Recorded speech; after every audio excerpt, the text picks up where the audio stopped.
Hello, good morning. Yan. Ating pong nilibil na yan at nilinisan natin para sa sasampa ng pag-umaga na bulldozer operator ay maiwala sa kanyang mata. Yan. Para ang isa pa po, first hour ng Quezon, makompact niya yan para lahat ng truck marating po sa dulo. Kaya po medyo paahon yan para ang mga truck hindi po mabalahaw o ay dumusos pa baba. Kaya konting ahon lang, okay na po yan para makarating ang truck doon sa dulo. Paano po, kita nyo, level. I-level lang po natin yan.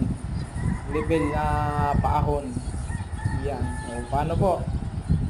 Sige po. Uuwi na. Basta puyat. Bye bye.